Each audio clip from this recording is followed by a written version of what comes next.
يا مساء الفل، ازيكم؟ وحشتوني جدا. خلينا نتكلم النهاردة عن التحول. حد وقف مع نفسه كده مرة وقعد يفكر، أنا ليه مع الشخص الفلاني ده بالذات دايما أتصرف بطبع غير طبعي، إذا كان للأوحش أو للأحسن؟ حد وقف فكر إيه سبب ده؟ ويا ترى ده صح ولا غلط؟ طب يا ترى ده ليه علاج؟ خليني أقول لكم، مبدئيا الاتنين مش صح، تمام؟ بس خلينا نفصلهم. أول حاجة، التحول الأحسن إن أنا أكون حد عندي طبع مش حلو، ولكن باجي قدام شخص معين أنا معجبة بيه فبتعامل بطبيعة حلوة وصفة غير الصفة الأساسية اللي فيه، يعني اللي احنا بنسميه التجمل أو الرسم، أو بتبقى مش على طبيعتك. ده بيحصل لما انت بتكون متأكد جواك في عقلك الباطن إن الشخص اللي قدامك مش متقبلك بشكل كامل. يعني ايه؟ يعني انت لو عارف ان انت الشخص اللي قدامك ده بيحبك ومتقبلك بكل اللي فيك، بكل البلاوي والعبر اللي فيك، عمرك ما هتفكر ان انت تغير طبع انت شايفه ممكن يكون صعب شوية او لا يحتمل شوية. فاهمين قصدي؟ فبالتالي بيكون في هنا خلل. اول ما تلاقي نفسك بتتحول، بتحاول تجمل نفسك، بتحاول تعمل تغير طبع او طريقة تعامل او طريقة كلام مع الشخص اللي انت بتحبه وهو مبسوط بكده، خلي بالك، يعني هو فعلا مبسوط بكده بالرسم اللي انت بترسمه ده، اعرف ان في حاجة غلط. لان لازم يا جماعة، لو اللي قدامك متقبلك زي ما انت، هتلاقي نفسك بتتكلم بطبيعية شديدة. مستحيل تحس ان انت محتاج انك تغير طبعك ايا كان بقى، اذا كان للاحسن ولا ايه بالظبط. يعني ما ممكن تكون دي مش عيب على فكرة، يعني ممكن يكون الطبع ده بالنسبة لحد تاني هو مش عيب. فبالتالي يبقى المشكلة مش في الطبع، المشكلة في الشخص اللي قصادي. تمام؟ وتاني حاجة العكس، اننا نتصرف اوحش من طبعنا مع ناس معينين. ودي برضو حاجة غريبة جدا بس بتحصل كلنا، لو ركزنا هتلاقيها بتحصل لنا. وبرضو هرجع اقولك ان ده مش صح خالص، لان برضو بيبقى في حاجة غلط في العلاقة.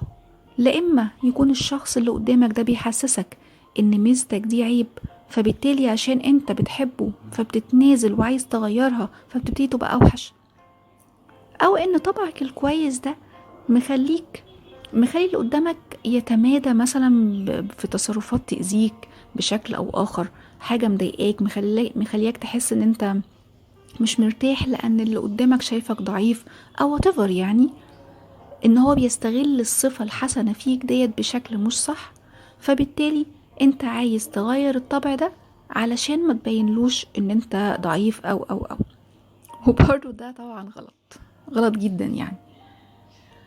بصوا، خلينا نكون متفقين زي ما قلنا قبل كده كتير، ان العلاقات لازم نتقبل فيها بعض بكل عيوبنا ومميزاتنا وبكل حاجة فينا.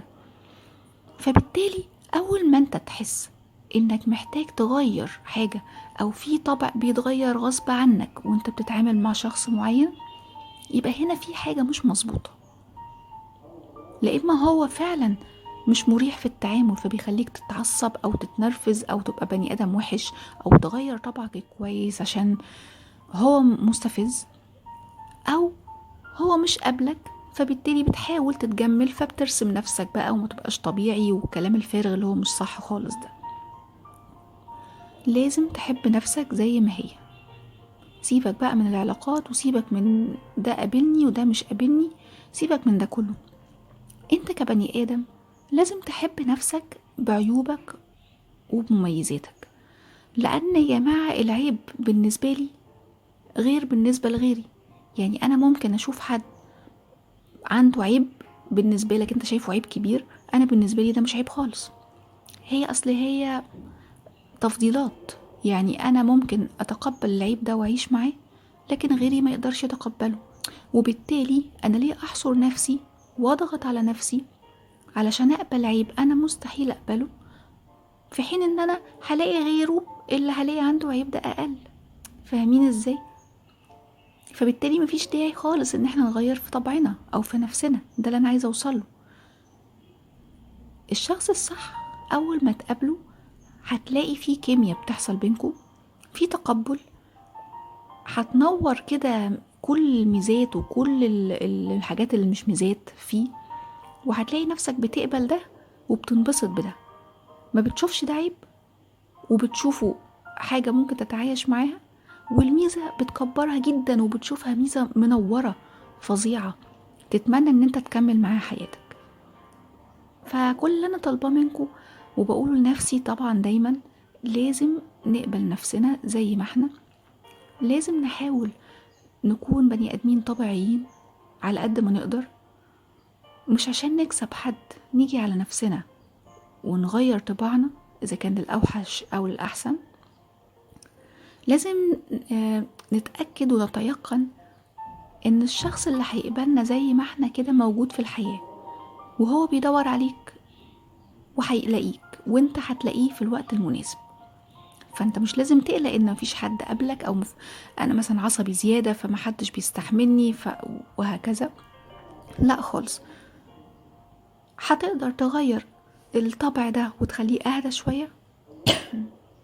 لو هو فعلا عيب جامد يبقى خير وبركة، لكن لو حاولت وما قدرتش، ما تضغطش على نفسك، ما تلومش نفسك، ما تشوفش نفسك وحش، اقبل نفسك واحمد ربنا على بقية المزايا اللي فيك وفي طبعك وفي شخصيتك، واستنى هتلاقي اللي يقبلك زي ما انت كده.